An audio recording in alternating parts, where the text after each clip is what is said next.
तो माँ, कृष्ण क्या है? हमारी भारतीय संस्कृति में कृष्ण सर्वोच्च देवता माने जाते हैं जी।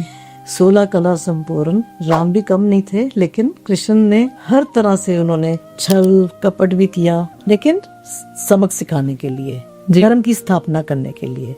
और उससे ज्यादा उन्होंने जो प्रेम, राधा कृष्ण का प्रेम जो है, वो उन्होंने भारत ये संस्कृति में प्रेम को जो महत्व दिया है, उसका कोई हमें उदाहरण नहीं मिलता। जी, तो आपने कहा कि प्रेम को महत्व दिया, तो कृष्ण के लिए प्रेम क्या था? देखिए, ऐसा है, कृष्ण के लिए प्रेम एक्चुअली उनका जो राधा जी के साथ है, वो राधा जी ही कृष्ण थे और कृष्ण जी राधा थे। इसका उनके माम अंग से प्रकट किया था उन्होंने, तो वो केवल देखना चाहते थे कि प्रेम कैसा होता है, उसका अनुभव करना चाहते थे, तो उन्होंने राधा जी को प्रकट किया जी, और राधा के रूप में ही उन्होंने वो प्रेम को अनुभव किया। कहते हैं कि राधा ही कृष्ण है और कृष्ण ही राधा है। तो इसको थोड़ा सा डिफाइन करें आप। देखो, इसको डिफाइन तो नहीं हम कर सकते, लेकिन हम इतना कह सकते हैं कि ये 2 बदन और एक आत्मा थे। ओके, एक ही सोल थे। एक ही सोल थे। ओके। तो कृष्ण की भक्ति पाने का, कृष्ण का प्रेम पाने का रास्ता क्या है? देखो, सबसे पहला रास्ता तो ये है कि आप श्रीमद् भागवत का अध्ययन करें। ये 7 सीढ़ियां हैं, फिर संतों का संग करें ना, वो नवता भक्ति की जो बाकी है। लेकिन जो भागवत, मैं अपना भी अनुभव बताती हूँ कि मुझे जो कृष्ण भक्ति मिली है, वो भागवत पुराण पढ़ने से ही मिली है। मैं हर रोज जितना भी अध्ययन कर सकती थी, हर रोज पढ़ती थी। साल में मेरा 2 बार मेरा समाप्त हो जाता था। कहते हैं कि भगवान के प्रति समर्पण होना बहुत जरूरी है।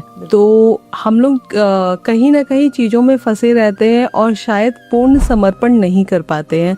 तो पूर्ण समर्पण का क्या मतलब है और ये कैसे किया जा सकता है? देखो, हमारे पिछले कर्मों के अनुसार कई बार हम गलत काम भी करते हैं, भक्ति भी करते हैं जी, लेकिन हमारी पिछली जो भक्ति होती है, उसी से हम आगे कंटिन्यू करते हैं। जैसा कि 4थे अध्याय में अर्जुन ने पूछा कि ऐसा तो नहीं कि मैं अभी कोई प्राणी भगवान का नाम लेता रहे और वो फिर अधूरा रह जाए, और वो जैसे बादल छिन्न भिन्न हो जाते हैं, ऐसे वो खत्म हो जाए।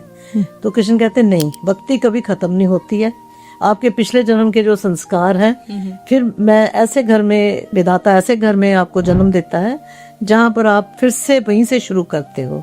बचपन से ही आपको वो संस्कार मिल जाते हैं। जी, और एक बहुत सुंदर भजन है जिसमें वो भक्त अपने राधा रानी से मतलब विनती कर रहे हैं कि एक पीड़ा है हमारी, हमें श्याम ना मिला। तो क्या राधा रानी की आराधना करने से, या अगर हम सिंपल वे में बोले कि क्या उनको मतलब पैरवी करने से क्या भगवान कृष्ण की प्राप्ति हो सकती है? देखिए, ये तो कृष्ण ने साफ कहा है कि मुझे राधा से और कोई प्रिय नहीं है।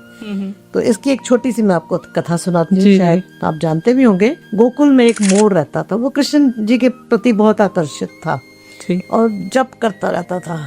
तो इसने ना कृष्ण कृष्ण कृष्ण का रट करता था, लेकिन कृष्ण जी उसकी ओर कभी देखते ही नहीं थे, तो बड़ा रोता था। तो एक बार एक ना मैना पेड़ पे उसको देखती है कि भाई तुम क्यों रो रहे हो? तो उसने कहा, देखो मैं कितने सालों से कृष्ण कृष्ण जप कर रहा हूं, ये मेरी तरफ देखते ही नहीं है। कहते तू बरसाने जा। कहते फिर? कहते तू राधा रानी का नाम जपेगा ना, तब तुझे कृष्ण मिलेंगे। तो अच्छा, कहता कहाँ है? चल तू मेरे साथ साथ चल। तो वो मैना उड़ते उड़ते उसको बरसाना ले गई जी। वहां जाके जब पहुंची तो राधा जी ने उनको देखा कि ये तो वो वहां भी पहले कृष्ण कृष्ण, तो कह नहीं तू राधा राधा कह। अब उसने राधा राधा राधा कहना शुरू कर दिया, तो राधा रानी की कृपा से उसको कृष्ण मिल गए। ओके, तो ऐसा भी कहा जाता है कि राधा रानी तुरंत अपने भक्तों की पीड़ा को सुनती है और समझती है। बहुत करुणामयी माँ है। राधा कृपा कटाक्ष पाठ का क्या महत्व है? देखो, ये ना राधा कुंड जो है, ये राधा कृष्ण को अति प्रिय है। आज भी कहते हैं अदृश्य रूप में वह अभी भी वहाँ पर स्नान करते हैं और वहीं पर ही रहते हैं, राधा कुंड में। और उनकी बंसुरी से खोद कर बनाया गया ये, तो चलो कैसे। तो वहाँ की ये महिमा है कि ये शिव जी भोलेनाथ ने ये बोला हुआ है, राधा कृपा कटाक्ष लास्ट में है, ये इनके रचयिता है शिव जी भोलेनाथ जी। उन्होंने बोला है कि जो 100 बार राधा कुंड में खड़ा होके ये पाठ करता है, उसको साक्षात राधा रानी के दर्शन हो सकते हैं। ओके, तो अगर हम लोग राधा रानी कृपा कटाक्ष का पाठ अगर कोई करना चाहे घर पर, तो उसे प्रतिदिन कितने बार करना चाहिए? अभी आपके ऊपर है कितनी जल्दी आप उन्हें पाना चाहते हैं। एक बार तो कर ही रहो कम से कम। जितनी जल्दी आप रेस में दौड़ोगे उतनी जल्दी पहुंचोगे। बस बस बस। ओके, गोपाल सहस्त्र नाम के पाठ का क्या महत्व है? वहाँ देखो गोपाल के ना बाल रूप का वर्णन है सारा, कि किस प्रकार वो अपने ग्वालों के साथ जाते थे, यशोदा मैया के, उनके वो पूरे नाम हैं।